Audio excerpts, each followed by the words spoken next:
Coming up on today's edition of the Locked On Raiders podcast, it is Crossover Thursday. You know what that means, Raider Nation. The next team up on the schedule for the Silver and Black, that would be the Pittsburgh Steelers. Christopher Carter, host of Locked On Steelers, he's going to join the show to talk all things Raiders and Steelers. Christmas Eve in Pittsburgh. It's going to be a cold game, old school throwback. We'll also talk about the 50-year anniversary of the Immaculate Reception. We'll talk about the sudden passing of the Hall of Famer Franco Harris, plus other storylines, matchups, and the game flow, how it could be won or lost by the Steelers or the Raiders. It's all coming up on today's edition of the Locked On Raiders podcast, Thursday, December 22nd, 2022. And welcome in, Raider Nation, to another edition of the Locked On Raiders podcast. Thank you so much for making the show your first listen each and every day. Remember, you can find the Locked On Raider podcast free and available on all platforms, and that includes YouTube. Thanks to my guy, Ari, who's doing a fantastic job making sure we're up and running on YouTube, doing what we're supposed to do. You can check Ari out on Twitter at Ari Produces. You have any kind of suggestions, anything that you want to maybe have him add to the show, hit him up. He takes all suggestions. He's really good at that. Again, at Ari Produces on Twitter. Today's edition of the Locked On Raiders podcast, Crossover Edition, is presented by our friends at Prize Picks.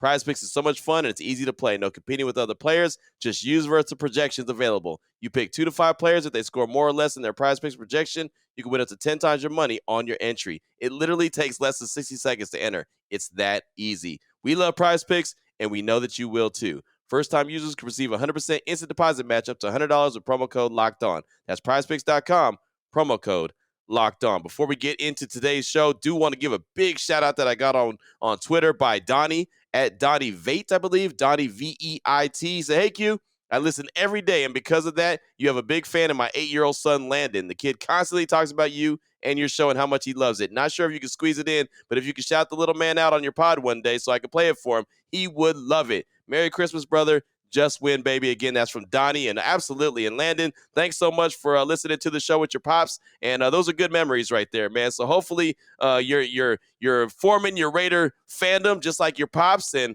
you know it's going to be good. Good times are coming, Landon. But Merry Christmas to you, and thanks so much for supporting the show. Now, before we get into part 1 of the Crossover Edition with Christopher Carter, we'll talk about Franco Harris. We'll talk about the Immaculate Reception. Of course, we'll talk about the biggest storylines in segment number 1. I did want to go over a couple of quick news and notes as far as the Raiders are concerned.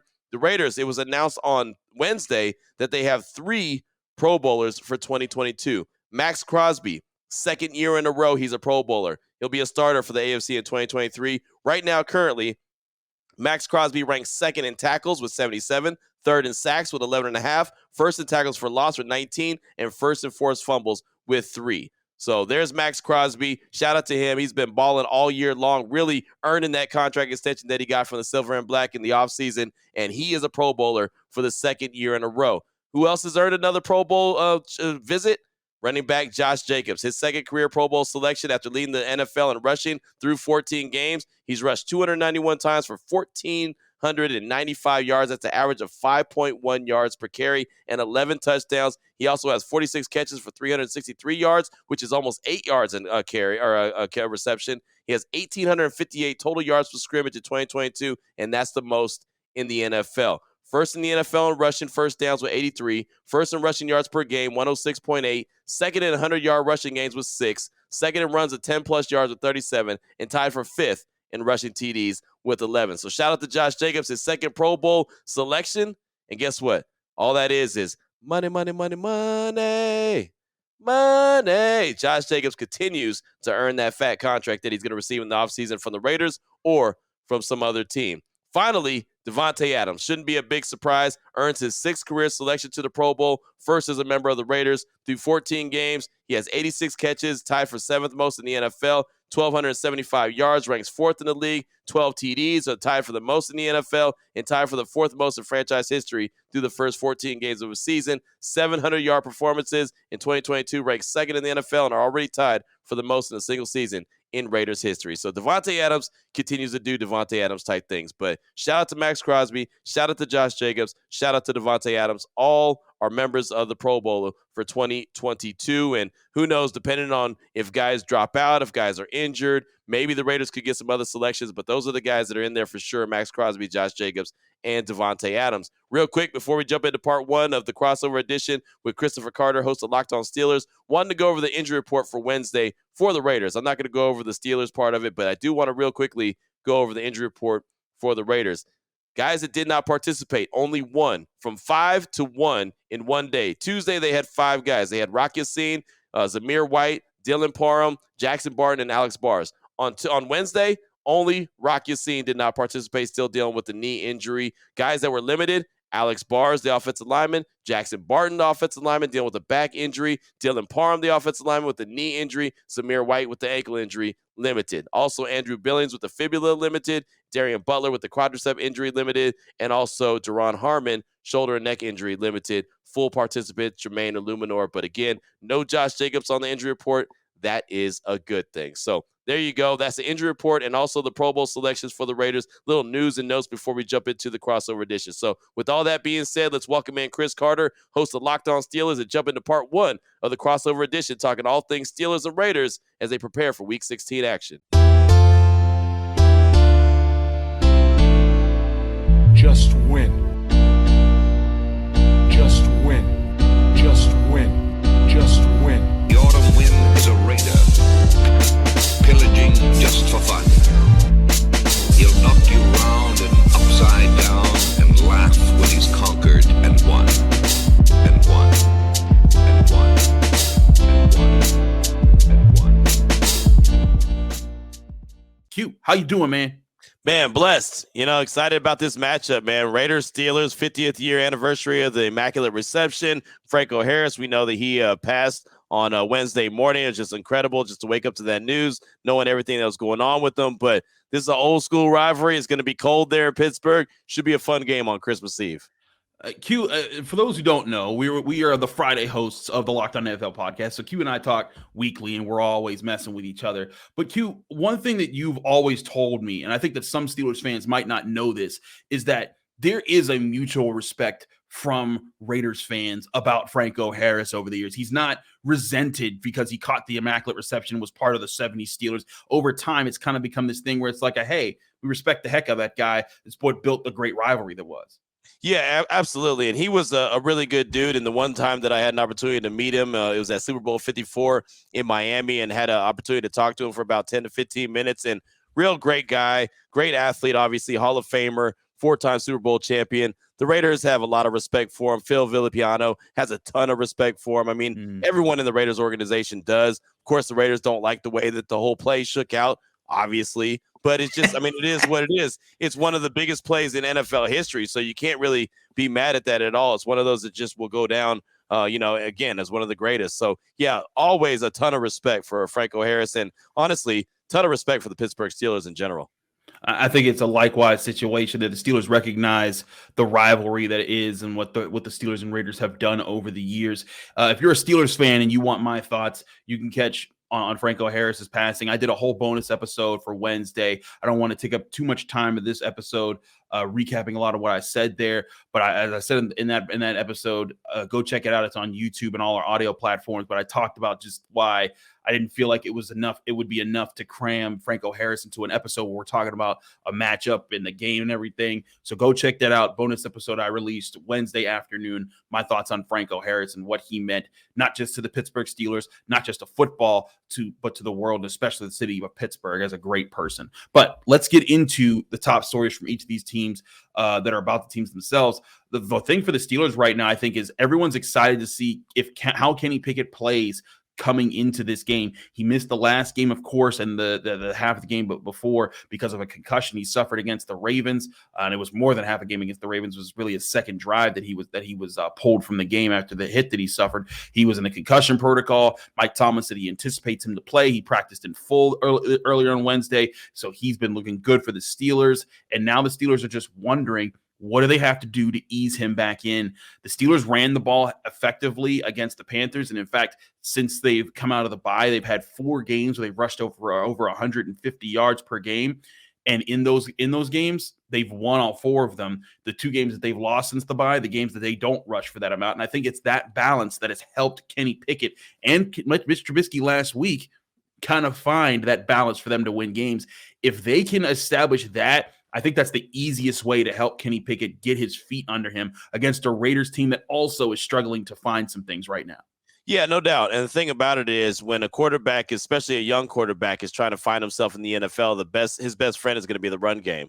And the Raiders gave up 170 plus yards to Ramondre Stevenson and the Patriots last week, right? And so normally, so far this year, they've done really well stopping the run. But on Sunday, for some reason, against the Patriots, they just were not very good at stopping the run. The only reason the Patriots stopped running is because the Patriots stopped running, right? I mean, they decided that they were going to throw the ball around the yard, which made no sense to me. But the Patriots were gashing the Raiders on the ground. That's going to be one of the biggest, areas to focus in on when you're watching this game. How is the Raiders defense stopping the run? How are they up against the run? Is Najee Harris going to have a big day? Is anyone else going to have a big day? Can Kenny Pickett use his legs to have a big day? I mean, I think one of the biggest keys in this game is going to be the Raiders, how effective they are in trying to stop the run. But if the Steelers could get rolling downhill, especially in the weather that's anticipated for Saturday, that could be a recipe for disaster for the Silver and Black. It's expected to be in the single digits. Absolutely cold. Q's putting it that way. Like, we're kind of feeling it right now in Pittsburgh. Like, it's getting to be like it's in the low 20s at times. It's peaking back up. We survived with like some nice 50-degree weather through a lot of November. So now we're starting to pay for it. But the cold is definitely going to play a factor. And the run game for the Steelers, I think that's old school Pittsburgh, right? Like, they want to run the ball in the cold, make you feel it, tire you out, make you not like the elements there. And you're right. Before that Patriots game, the Raiders were on a roll. They hadn't allowed over 100 yards rushing to 4 straight opponents and were 3-1 in those games. The one loss was just a crazy night where Baker Mayfield comes out of nowhere and leads a last-minute drive there. Yep. And I think that's a huge matchup for this game is, can the Raiders defense make some stuff? But, Q, as I was looking at the Raiders injury report, there's a lot of guys on that side of the ball, on both sides of the ball, that are hurt up right now. Yeah, no, there are. And really the biggest factor I look at is the offensive line. They've got multiple guys. Alex Bars, he's been out. He left a couple weeks ago with a knee injury. He didn't return. Dylan Parham, the 3rd-round pick out of Memphis, he's been playing really well for the Raiders all year on the offensive line. He left in the last game and didn't return with a knee injury. They got multiple guys that are out, man. They've got a lot of guys banged up that are key contributors. So that's going to be interesting. But, if the Raiders, they want to run the ball too. Let's make no mistake about it. I mean, the way that Pittsburgh wants to run the ball, the Raiders want to run the ball as well, but they've got to have the dogs up front to be able to get it done. And so with Alex Bars being out, and it looks like he'll probably be out again. I mean, I don't know that 100%, but it just gut feeling tells me he's going to be out again. And, Dylan Parham, who knows if he's going to play, he's going to be a big-time contributor. If he's gone, then all of a sudden that's a problem. You look at Jordan Meredith. He's a guy that slid into Dylan Parham's spot. He wasn't even on the roster a couple weeks ago. And then you got Haronis Grasu, who was on the practice squad in IR earlier in the season. So he's out there. So the guards are pretty suspect right now for the Silver and Black. So they really need to get as healthy as possible, but it's hard to do that coming up on a short week. Absolutely. We'll talk more about that because I agree with Q. A huge part of this game is Josh Jacobs, who Mike Tomlin called the best runner in football when he talked about him on Tuesday during his press conference this week. We'll get into that in just a minute here on Crossover Thursday between the Steelers and the Raiders. But first, we got to talk to you guys about Audible. And Audible has a new slate of football podcasts that we're sure you're going to love. And we're going to show you there's a sneak peek of one of their new podcasts called The League that's on Locked On NFL right now. It's narrated by Super Bowl champion and legendary smack talker Richard Sherman and sports broadcaster and rising star Taylor Rooks. The League is an 8-part docuseries about the most bizarre, inspirational, and unlikely stories connected to America's favorite sport, pro football. You don't want to miss these untold stories spanning from the 1940s through the present. Our bonus episode is called The Way of the Cowboy, looking into the 1977 Dallas Cowboys that brought Bruce Lee's protege to teach defensive martial arts and usher in a new approach to NFL training. Head over to Locked On NFL for a bonus episode of The League or catch the full series wherever you get your podcast, available now. Audible, get in the game. Back here on Crossover Thursday here in the Locked On Podcast Network, it's Locked On Steelers meets Locked On Raiders. Chris Carter, your boy Q, breaking things down here on this big matchup. Q, you alluded to this point in the last segment, but the Raiders' run game is so big for a lot of their wins. And I broke this down in my keys to the game on the Locked On NFL channels, game to game, when they're breaking down all the matchups every week. But when I was looking back at this game, because one thing I think the Raiders could crush the Steelers if they hit on all cylinders is you got Josh Jacobs, who leads the NFL in rushing, and you got Devontae Adams, arguably the best receiver in football. If both of those guys are hitting, the Steelers are done for. That can't. But what I noticed about the Raiders in their wins and losses is there's a disparity with one of their numbers. Now, Devontae Adams does have better yards numbers in the Raiders wins. And when the Raiders 6 wins, he has 102.7 yards per game, 4 touchdown receptions. But in the Raiders losses, 82.4 yards per game in those 8 losses and 8 touchdowns. So twice as many touchdowns, but only about 20-ish less yards per game. So seems like kind of a wash. Like he's productive in whatever environment you put him in, and that doesn't have a big impact on the Raiders' chances. He's just going to get his numbers and eat. And Mike Tomlin said as much when I asked, how are they going to stop him? But Josh Jacobs' numbers are different. In the Raiders' wins, he's averaging 143.7 yards per game and has 8 touchdowns in those wins. In the Raiders' losses, he's averaging less than 80 yards per game, has only 3 touchdowns. So what that tells me, Q, is if you're the Steelers, you do what you can to limit Devontae Adams. You do what you can to minimize him from crushing you. But the key is to make sure Josh Jacobs isn't eating. He's going to get his numbers a little bit, but keep him under, like, around that 80-yard threshold. Don't let him get in control of the game and get them so many first downs and make life easier for Derek Carr. You limit him, you'll be able to try to make the Raiders look a bit one-dimensional, and you can make this a matchup the Steelers can hang with them. Right. And the thing is, if you get on top of the Raiders early and then all of a sudden they're not able to go to Josh Jacobs, early and often, right? They all of a sudden turn into a passing team. Then they become one-dimensional. That's the biggest key, right? I mean, you're absolutely right about the yardage and how it is when Josh Jacobs is running for big-time yardage. And that guy has been the engine that made everything go for the Raiders. It's been a really good 1-2 punch with Josh Jacobs and Devontae Adams. And look, the Raiders didn't really know.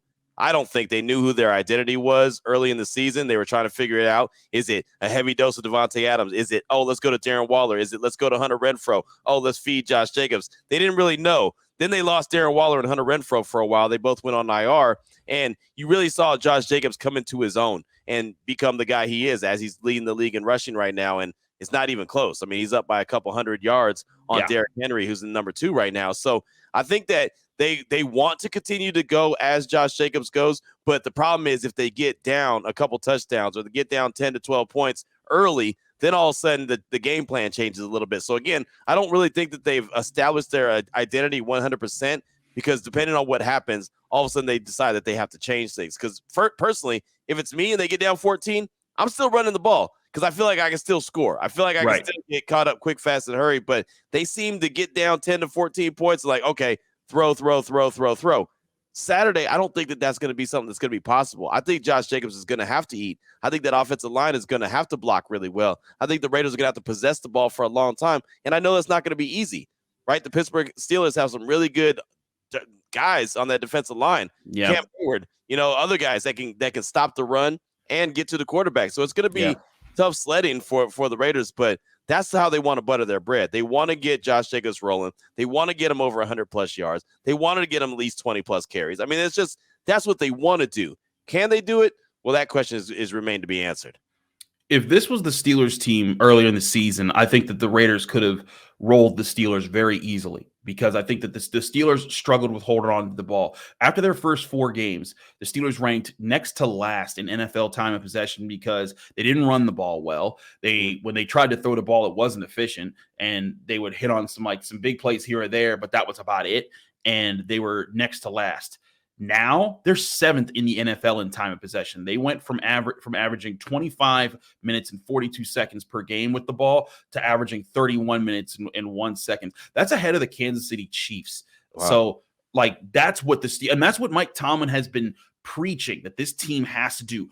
Hold on to the football, possess it, keep your defense off the field. The Raiders, they've been right in the middle part of the league this year. Not bad at 30 minutes and 7 seconds is their average now. Back at that same mark when the Steelers where the Steelers were next to last. The Raiders were 16th in the league with 30 minutes and 18 seconds. So the Raiders have kind of been at that same level all year. But I do think what you're saying is very much true. And I think this is the recipe that the Steelers have needed to win a lot of their recent games is get up on teams, control the football, run the football, and then let your quarterback kind of manage the game, whether it's Mitch Trubisky or Kenny Pickett, and it will be Kenny Pickett this weekend.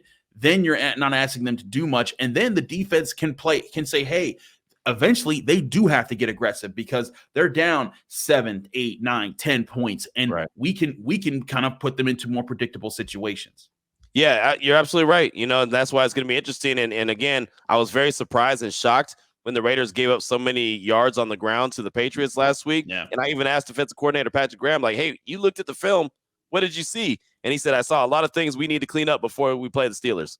I mean, that was his answer, right? There's a lot of things we need to clean up before we play the Steelers because they want to butter their bread by the ground game. They want Najee Harris to have a big day. They want to be able to control the clock, just like you mentioned. Mike Tomlin has said, I want my guys to be physical up front. I want to dominate the line of scrimmage. Well, if they could do that, it's going to be a long day at the office for the Raiders. And again, I don't know what the passing conditions are going to be like. I really don't. Yeah. With the weather, I mean, until we actually see it, we can anticipate what it's going to be like. Last week, we were talking about the Bills and Miami, how it's going to be a snowstorm the whole game. It wasn't. It wasn't until the end. So we don't really know what the weather's going to look like. We anticipate it being bad, but it might be a scenario where the passing game is just not effective.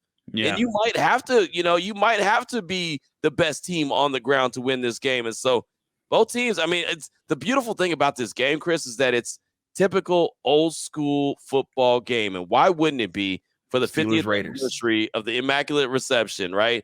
Two teams, historic teams that love to slug it out, get down and dirty, run the rock, the storylines, they write themselves. So that's what I'm excited about for this game. But I feel like these teams are very similar and matched up. Raiders have more talent on paper, but can they execute it is the big question.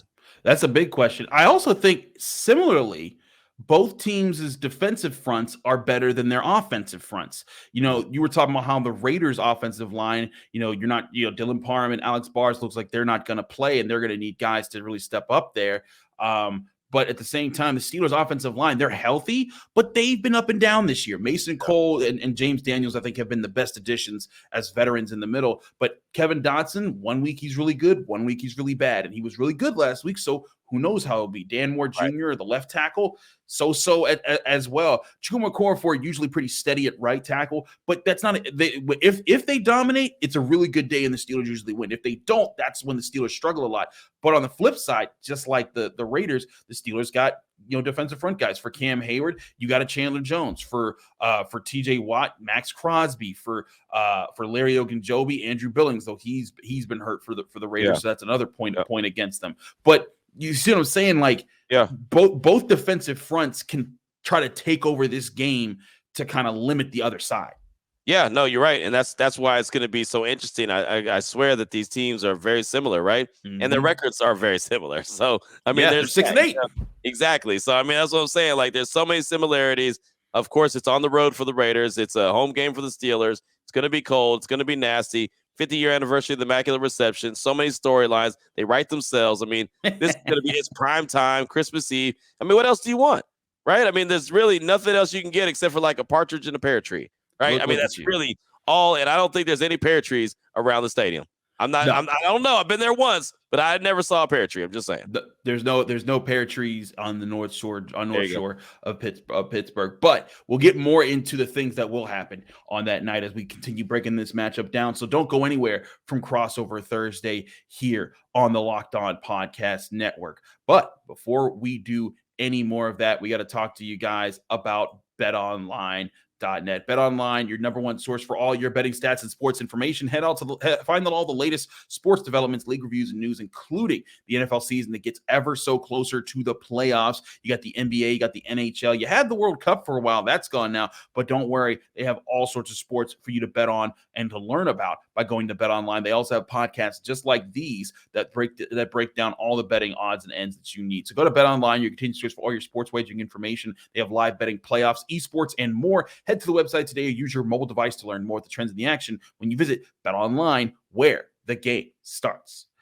We're also brought to you today by the National Highway Traffic and Safety Administration. You're hanging out with some friends and putting back a few drinks, but a few becomes too many. And as the evening comes to an end, people start to head out and you think of calling for a ride. But no, you decide, well, you live nearby.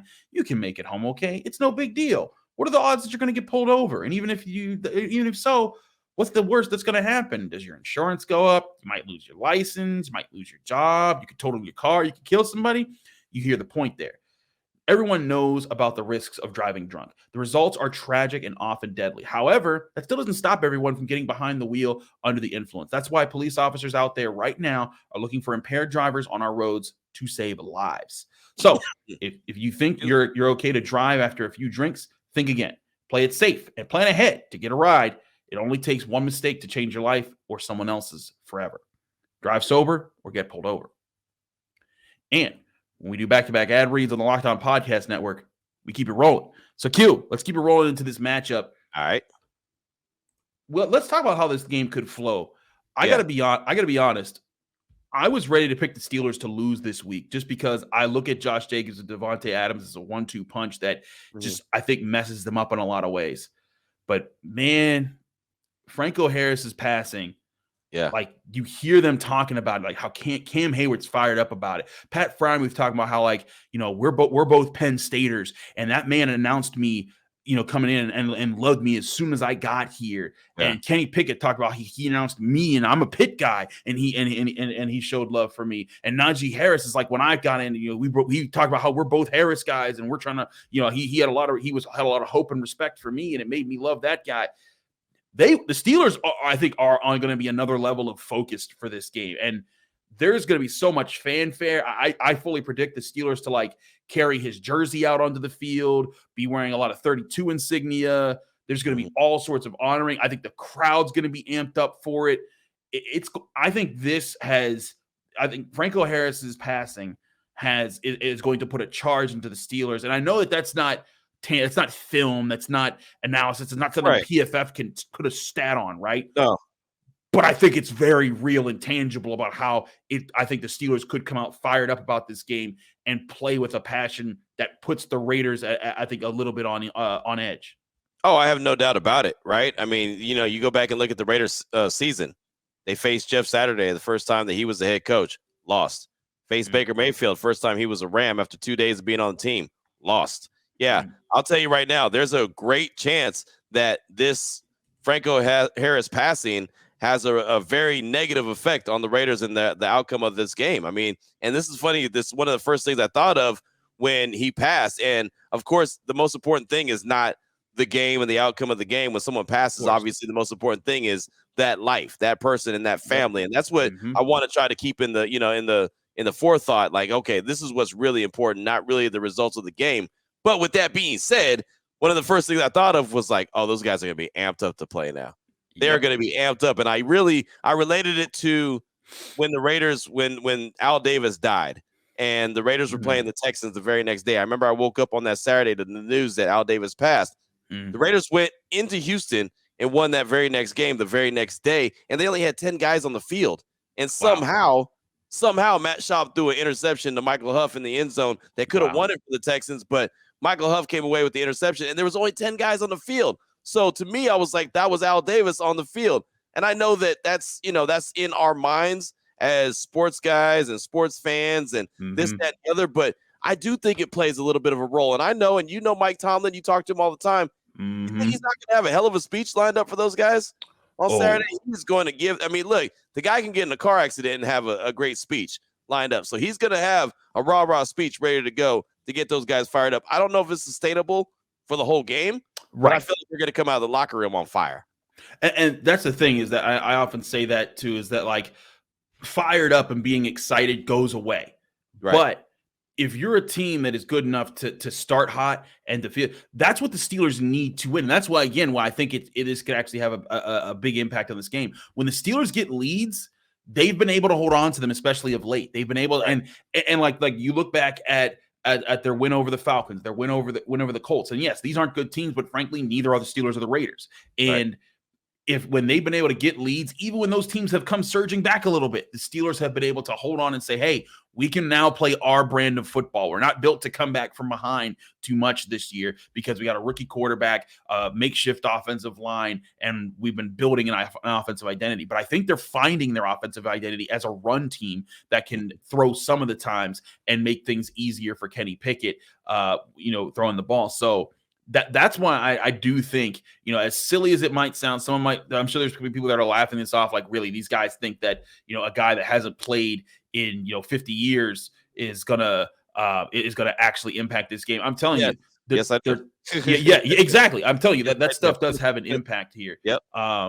So I look at that and I didn't even think about the aspect of the Raiders, the Jeff Saturday game or the Baker Mayfield game, but you're right. Those were two instances. And frankly, I picked them to win both of those games. Right. They should have won both of those. There's no reason they should have lost. That was the only game that Jeff Saturday and the Colts won. Yep. Was his very first game out. And Baker Mayfield, you saw what he was last week. You saw him. You saw him when he was playing for the Browns. Yep. There's no reason that he went into LA, didn't even have a chance to really open up the playbook and go out there and beat the Raiders, but he did. So it's something to be said about, I don't want to say, like things that happen suddenly, but kind of things that happen suddenly, right? All of a sudden, this is a change in what's going on with the organization, team, or whatever.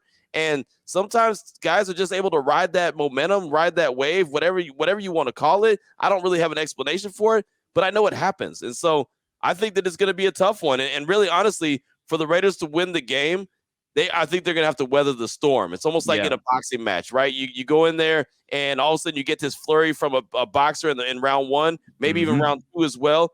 But you've got to keep your breath. You got to keep your cardio. You got to be able to get your legs back and say, okay, that's what you got. Cool. Now I've weathered the storm. Now let me show you what I got. The Raiders are going to have to do that to win this game on Saturday. I hear that. I agree entirely. I think they're going to have to do that. And I think that's absolutely part of it is, making sure that your lows aren't that low. If, for example, if the Steelers come out on fire and the Raiders are only down 10, right, manageable. Ride it out. You just got to ride that out. And as long as you can stay within striking range, you'll be okay. But you can't. Once you get hit with the snowball, you can't crumble. If you crumble, then you're in trouble. And that's the thing. That's what the coaching staff has to look. These guys may come out on fire. Definitely got to hold our water, right? I mean, if you're the coaching staff, that's what you're telling the players, that, okay, it's going to be all right as long as you're able to hold your water and weather the storm. Now, if you crumble, it's lights out. It's over. I agree. I think it's going to be a big thing there. What is the biggest thing that you're worried about the Raiders could mess up in this game? Outside of what we talked about with the run game that the Steelers might have, is there another aspect to their defense, to their offense that scares you about this matchup? Yeah, I mean, I think it's in the trenches, and I think it's offensively and defensively in the trenches. I really do. I think that's the biggest key to this game. I think the offensive line is going to have their work cut out for them, trying to stop the Steelers' defensive line from getting to Derek Carr and harassing him all day long, and of course disrupting Josh Jacobs as well, because the offensive line is pretty banged up. I'm hoping Dylan Parham returns, but so far, I mean, he was, like I said, did not participate on Tuesday, limited on Wednesday. We'll see what happens today, and then we'll find out on Saturday if he's active or inactive. But my gut feeling tells me he's not going to play. My gut feeling tells me Alex Barr is not going to play. So that means that they're going to be down to Jordan Meredith again and Hronis Grasu at the guard position. I think that's a recipe for disaster. As you know, the Steelers could get after the quarterback in a major way. So that's a concern. And then defensively, have they fixed the mistakes that allow the Patriots to run all over them? If they have, then great. If not, they could be in for a long day at the office because, man, the Steelers are going to try to butter their bread by way of the ground. And if the Raiders can't stop it, what's going to stop them from doing it? The Steelers aren't the Patriots. They're not going to say, hey, you know what? This is successful. Let's stop doing it. That's what the Patriots did. The Steelers are going to try to continue to run the ball as long as they're having success. And so the trenches are what concerns me the most about this game. I think that's certainly a great point there. How is Derek Carr right now with the team? Like, we talk about Devontae Adams and Josh Jacobs a lot, but he's the quarterback. He's the veteran that they brought Devontae Adams to work with him. What's he been like right now? I mean, he's done well enough. He hasn't been great. He's not elite. He's not going to be elite, but I mean, he's been good enough. He has moments where he really does well. when he's not thinking. I think when he's in like a 2-minute offense, when he's trying to come from behind, when he's trying to score right before halftime, he's really good at just go, go, go. But when it's, when it's the middle of the game and there's not a lot of, pressure as far as the clock goes, and, he kind of doesn't, I don't want to say he takes his foot off the gas, but he's not really quite the same guy. So, I mean, he's good enough. He's good enough to get it done. I'll be interested to see how he is in this weather, because traditionally he's not a great cold weather quarterback, but he's had moments where he's played really well in the cold. So he's kind of shaking that a little bit, that narrative off a little bit. But I mean, he's good enough to win the game. Let's put it like that. But again, the offensive line has got to protect him. If not, if he's running for his life, it's going to be a long day at the office. And if they can't get the run game going, long day at the office. Darren Waller and Hunter Renfrow, they returned last week, so that's good. It's extra weapons out there on the field, even though they might not be 100% like effective and know the playbook yet. Just them being out there is a bigger deal than not having them out there. So we'll see. Darren Waller's been off a little bit as far as, running his routes, not really knowing where he's supposed to be. But if he can start to, learn the playbook a little bit more, I think he'll be all right. So I think DC will be okay. It's just that offensive line's got to protect him. We'll see if that offensive line does protect him. Saturday night, Acrisure Stadium in Pittsburgh, Christmas Eve. Heinz Field, baby. Heinz Field. There you go. You could say that. Look, Q's already part of Steeler Nation. I'm so proud of you. No such thing. I had to get one of those in, baby. No such thing. There isn't such thing. No, it's not. What's funny about that? I let a guy on the radio on Wednesday on my radio show. He said that, but we were talking about Franco Harris. So out of respect, I was like, you know what? I'm not going to correct him, because we're talking about Franco Harris. We're talking about a guy that passed away. So I don't feel like being petty. But I'll be petty with you. You ain't worth I love you. You ain't worth the salt anyway. I'm not worth the what? You're not worth the salt. Oh, that's so messed up. We're like bros, man. I know, but you're still not worth the salt. I mean, everybody has a homeboy that they know ain't worth the salt. That's you. You're my homeboy. How am I not worth the salt? That's not cool. You're my homeboy. I'd ride with you at all times, but you still ain't worth the salt. Just saying. When you came to Pittsburgh last year, I took you to William Penn Tavern, had you some kitchen sink wings. We drank on my porch. We had a great time. Yeah. And now you ain't just. You're my guy. No, you're a good guy. You're my homeboy. Love you to death, but you still ain't worth the salt. See, this is the kind of interactions you'll get if you listen to the Friday edition of the Locked On NFL podcast. So check us out there. We're there every Friday, every week, unless we have some schedule mix up. Both of us are busy people. But Q, it's always fun doing this show with you, man. I'm glad we got to do a crossover Thursday. I hope we get to do another one next year. But I will talk to you for the Friday episode. So check us out there, Locked On NFL Friday. But we also will have both of our episodes coming out for the Friday episode. So check out Locked On Raiders, Locked On Steelers, both on the Locked On Podcast Network. You can find all of our episodes just like you can find Locked On NFL Podcasts, Apple, Spotify, Google Podcasts, Odyssey, YouTube. Like the video if you saw this video anywhere. Subscribe to either of our YouTube channels to get all the daily Steelers or Raiders content that you could want, that we're breaking things down on our podcast. Thanks again to Q for joining me. We're Chris Carter, and we're your boy Q, back Friday with final predictions and breakdowns for Steelers Raiders going into Christmas Eve. Rest in peace, friend.